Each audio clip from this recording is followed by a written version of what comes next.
E aí pessoal, tudo bem? Sejam bem-vindos a mais um vídeo aqui do canal. Nos últimos dias, uma notícia ganhou as manchetes de vários jornais pelo mundo e também colocaram várias questões aí na cabeça das pessoas. A esquerda venceu na França. A França passou por eleições legislativas, agora entre os dias 30 de junho e 7 de julho, e no resultado mais recente saiu que o partido da Nova Frente Popular, uma coligação de vários partidos de esquerda, conseguiu ganhar a maior parte das cadeiras no parlamento francês, na Câmara dos Deputados da França. E isso acabou levando a uma certa pergunta das pessoas, porque isso representou um momento de avanço contra a ascensão da extrema-direita, organizada num partido na França chamado de Reunião Nacional. Bom, para a gente entender quais são os impactos políticos dessa vitória e entender o contexto de onde ela está também, a gente precisa, antes de tudo, fazer uma análise de quem é essa nova Frente Popular,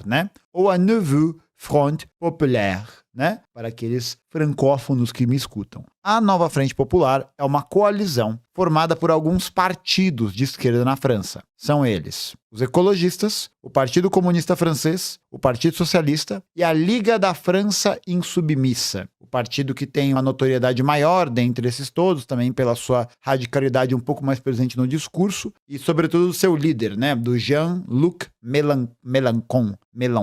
O Melocoton, é o Melocoton francês, então ele está lá sendo essa figura de liderança. A Nova Frente Popular, nessas últimas eleições, conseguiu 182 dos 289 assentos disponíveis no parlamento francês, tá? Então, a Nova Frente Popular é a coligação que tem o maior número de assentos no parlamento hoje, seguidos pela coalizão, pelo centro ali do Macron, pelo partido do Macron, e, em terceiro lugar, pelo Reunião Nacional, o partido de extrema-direita, que é liderado pela Marine Le Pen, na verdade se fala Le Pen, pela Marine Le Pen há muito tempo, e que tem apresentado um crescimento bastante acentuado nos últimos anos. Mas algumas questões são importantes para a gente poder colocar uns panos frios, Primeiro, foi uma mobilização na França muito grande para poder retirar a possibilidade da extrema-direita se tornar maioria no Congresso francês. Então essa mobilização trouxe à tona vários debates, várias passeatas, várias manifestações em que as pessoas frequentaram para expor a sua contrariedade com relação ao projeto da extrema-direita, que é um projeto que, enfim, visa aprofundar algumas questões estruturais com relação à proibição da entrada de imigrantes, a saída da União Europeia e outras questões que estão afetando a política francesa, não só da França, mas dos países da Europa como um todo. E aí o que acontece é o seguinte, essa eleição só foi possível graças a essa mobilização bastante intensa que teve. Só que, ainda que essa coligação tenha sido vencedora, alguns dados têm que ser analisados para a gente entender o tamanho desse buraco.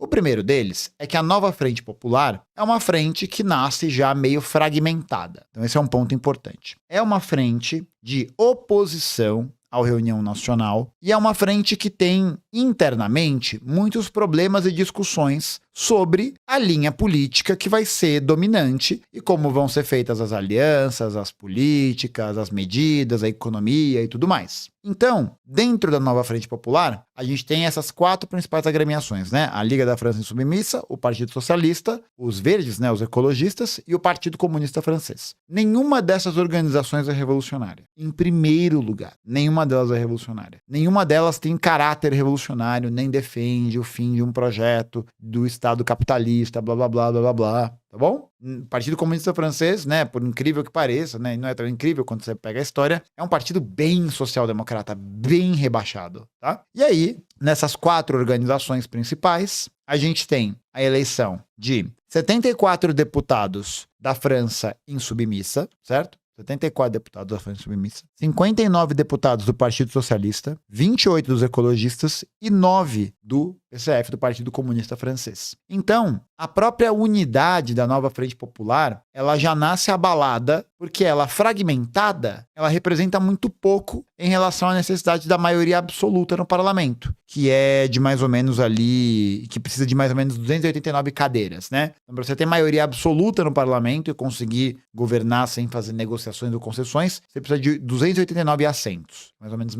metade ali do número total. Então, a gente já tem, também nesse primeiro momento, um aceno de duas organizações, do Partido Socialista e dos ecologistas, que já, de alguma maneira, estão flertando com o centro do Macron, com o centro macronista. Porque já vem, né, alguns problemas com a eleição, por exemplo, com a popularidade do Jean-Luc Mélenchon, da França Insubmissa, das políticas econômicas um pouquinho mais radicais da França Insubmissa também. Então eu acho que o primeiro ponto relevante para a gente tratar dessa análise é a gente ver que a Nova Frente Popular consegue essa vitória, mas uma vitória que está passível, que tem uma possibilidade muito grande de se tornar fragmentada a partir do momento em que algumas dessas organizações que compõem a Nova Frente Popular decidam sair, né? Como é o caso, por exemplo, do Partido Socialista, né, que na França é um partido de direita, não há dúvidas em relação a isso. É um partido em que a gente teve o governo do François Hollande, antes do Emmanuel Macron, e que ficou marcado por uma impopularidade muito grande e pela continuidade da aplicação da agenda de austeridade sobre a França. Então esse é o primeiro ponto importante. O segundo ponto importante, a derrota, entre aspas, do Reunião Nacional. O Partido Reunião Nacional não se tornou o majoritário na Assembleia Francesa, mas ele teve um aumento considerável. Nas últimas eleições para o Parlamento francês, eleições legislativas, o Reunião Nacional tinha 82 cadeiras. Hoje, o Reunião Nacional tem 143. Então, é um aumento menor do que se imaginava, mas ainda um aumento de quase 100%. Faltou ali, de matemática, 18, talvez? Faltou ali umas 20 pessoas para dar o dobro, exatamente, do que foi a vitória em 2022. Então, na realidade, a extrema-direita, ela sai derrotada porque não consegue formar essa maioria, mas já apresenta sinais de que ela vem numa seara de hidratação. Então ela vem na continuidade e isso mostra, né, pode ser visto também a partir da desidratação do bloco macronista, né, do bloco centrista, que encolheu. Então a gente tem a eleição de uma frente popular com caráter fragmentado, o fortalecimento do Reunião Nacional, na prática é isso, e a direita do Macron, né, não é centro, é direita do Macron avançando também. E aí, levanta algumas preocupações. Por quê? Vai ser um momento muito particular na história francesa, porque o parlamento ele vai estar dividido em 3 grandes forças majoritárias. A Nova Frente Popular, com 189 deputados, o bloco do Macron, que tem, se não me engano, 162 ou 3 deputados, e o Reunião Nacional com 143. E o problema é que dessas 3 hegemonias que estão disputando o parlamento francês, a mais frágil, a mais fraca é a da esquerda. A mais frágil, a mais fraca é a da esquerda. É a que tem mais possibilidade de se fragmentar mais, né, de perder essa unidade e que representa também, portanto, um perigo em relação aos próximos tempos. E aqui vale a pena a gente ressaltar também, né, reforçar que todas as políticas que fizeram com que o Reunião Nacional pudessem ascender, né, dessa forma como a gente tem visto nos últimos tempos, estão diretamente conectadas. Então, conectadas bonitinho, dando beijinho, bisu-bisu, um no outro, que são as políticas de austeridade, as políticas de corte de gastos, as políticas de reforma da Previdência, as políticas de piora das condições de trabalho legalmente, que estão acontecendo na França com mais intensidade desde o final da crise de 2008. Então a França, seguindo o receituário do FMI, do Banco Mundial, porque ela mesma também, né, está inserida nisso como um grande agente político, mantém ataques à classe trabalhadora constantemente. E nos últimos anos,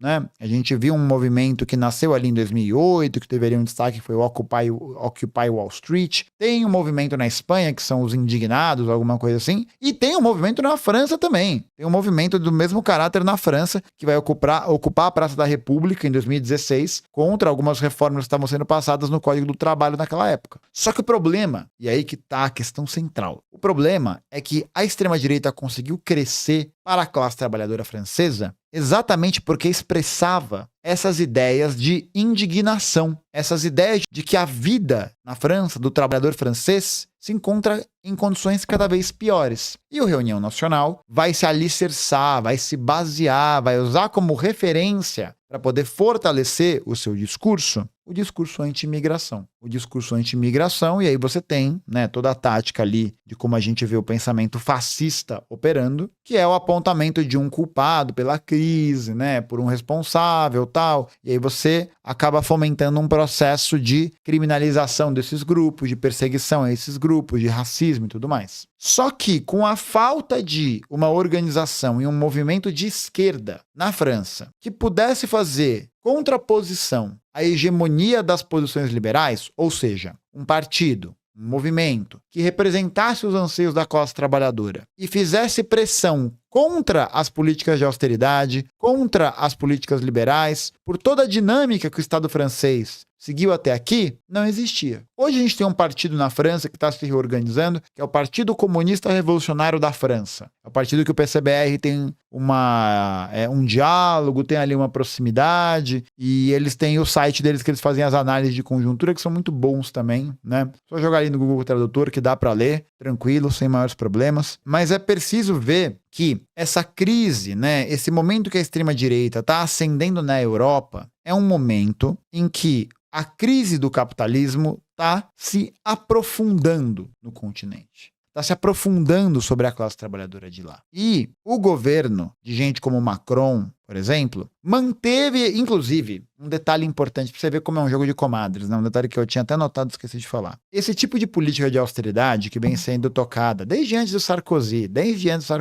mas também com a participação de Nicolas Sarkozy, que foi presidente da França, o François Hollande, do Macron, e agora da possível troca, o Macron foi ministro da Fazenda do primeiro-ministro do governo que na época foi nomeado pelo François Hollande. Então, François Hollande, na época que ele era presidente da França, ele vai nomear um primeiro-ministro e, a partir dessa nomeação, esse primeiro-ministro vai chamar o Macron para ser o ministro da Fazenda. Então, a continuidade das políticas do Macron, né, a continuidade da política econômica desse centro, entre muitas aspas, né, que é a direita, que é a continuidade do programa de austeridade, de corte de gastos, de ataque às condições dos trabalhadores e tal, aprofundou essa questão. E, aliás, tem um outro ponto importante. Há uma aproximação, né, e acho que esse é um outro detalhe interessante, dessa direita, que é mais próxima da União Europeia, que é mais próxima da sua coalizão com a OTAN e tal, em manter a França como sendo um Estado ativamente participante e ativamente protagonista no cenário das relações geopolíticas. Então é a França mais forte. A gente já fez um vídeo sobre isso,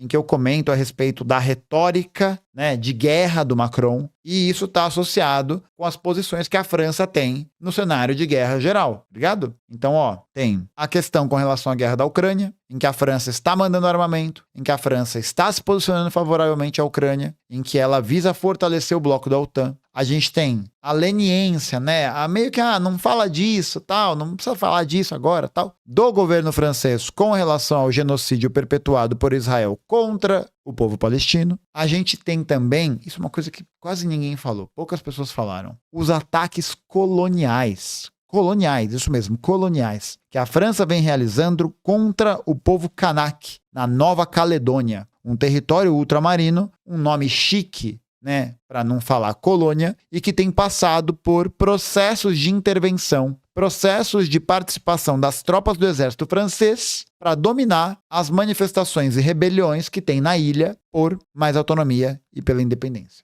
Então, fica muito claro que a gente percebe que o alinhamento à direita, né, o alinhamento e a adesão ao discurso de austeridade, a essas políticas que visam manter a estrutura capitalista, né, manter o interesse da oligarquia financeira, dos grandes capitalistas industriais e todos esses grupos, que são todos juntos, né, que estão todos concomunados, a manutenção, né, você manter essa linha de pensamento, de política e tal, leva a um processo, leva a uma intensificação, leva a um aprofundamento da insatisfação da classe trabalhadora com a ordem dominante, com a ordem vigente. E aí, cabe saber qual vai ser a força que vai ter um caráter revolucionário, né, que vai propor para as pessoas uma saída desse problema no momento do perigo, no momento ali oportuno, no momento em que o pau tá comendo. E agora quem tem força para fazer isso é a extrema-direita. Porque o progressismo, o social-liberalismo, as dinâmicas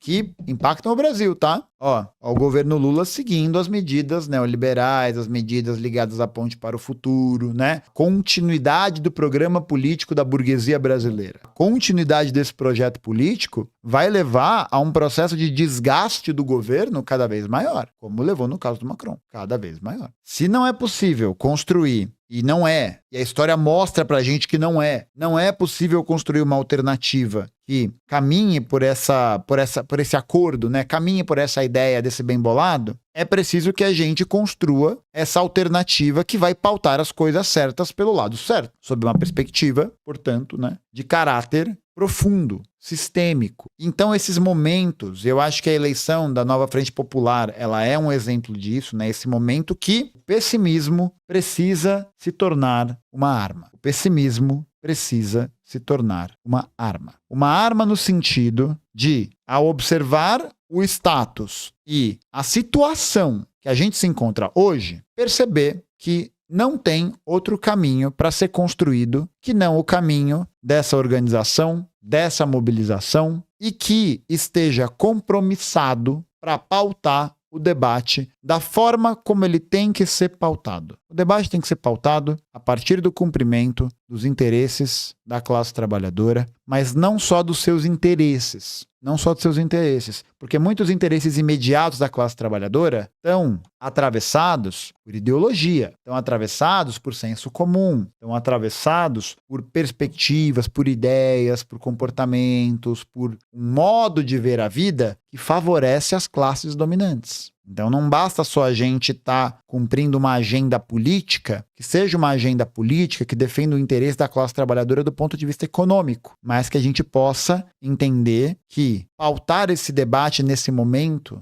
né, como por exemplo é a questão do aborto no Brasil, é muito importante. É muito importante pautar pela radicalidade, pautar por essa perspectiva de mudança radical, de ir para a raiz do problema mesmo, nos momentos de crise, gente. Nos momentos de crise, no momento em que essas mobilizações, em que essa mobilidade está um pouco mais aberta. Então, é entender isso, que é nesse momento de possibilidade, né, nesse momento que se abre essa possibilidade, que dá pra gente tentar disputar a hegemonia, tentar disputar os corações e mentes das pessoas que estão envolvidas dentro daquele contexto. Porque se a gente continua pautando o nosso debate, a nossa mobilização, a nossa organização, por um programa que não atenda a classe trabalhadora e aprofunde a sua relação nos sistemas de dominação, aí sim a gente está perdido. Aí sim. Mas é sempre importante ver que os mares da história se movem de maneira muito particular. As tempestades do tempo acontecem o tempo todo. Não é sobre ter o maior barco ou ter a maior capacidade, né, a maior capacidade física nesses momentos, mas é saber navegar, é saber se utilizar desses momentos para poder construir oportunidades de avanço. E nessas oportunidades de avanço, a gente constrói uma nova linha. Uma linha que possa representar e que possa mobilizar e que possa combater verdadeiramente a extrema-direita. Sem nenhum tipo de ilusão progressista, sem nenhum tipo de ilusão dessas frentes, porque a tendência dessas frentes é a sua desidratação, como eu vejo, como eu analiso agora. Posso estar enganado. Venham me cobrar depois, posso estar enganado. Mas a situação que se mostra agora é o problema para a resolução da extrema-direita na França, no Brasil e no mundo atravessa uma crítica radical às políticas de austeridade, às políticas de precarização da força de trabalho, à dinâmica de como o trabalho está organizado, como é aqui, por exemplo, no Brasil na escala 6x1. E é só a partir dessa crítica radical que a gente vai conseguir despertar nas pessoas algum tipo de interesse sobre o que está acontecendo, como foi o caso, né, desse pequeno momento na França, como foi o caso do debate sobre aborto no Brasil, em que a gente levou isso adiante, né? Por mais que tenha sido um movimento para não perder algo já garantido entre muitas aspas, né? Mas já garantido, contou com essa mobilização. E é a partir dessa mobilização que a gente tem que correr para mais e nunca para menos. O que eu acho que vai acontecer na França, né? Análise política, a nova Frente Popular vai desidratar. E aí, vamos ver, né? Porque a luta de classes acontece muito rápido, né? Como diria um carequinha aí, existem décadas em que nada acontece e semanas em que décadas acontecem. Vamos ver. Aguardar os próximos capítulos. Sem fotinho do Macron lutando boxe. Aquilo ali foi só uma vez pra ver a cara de mal dele. Eu vou bater no Putin. Né? Muito bom, muito bom.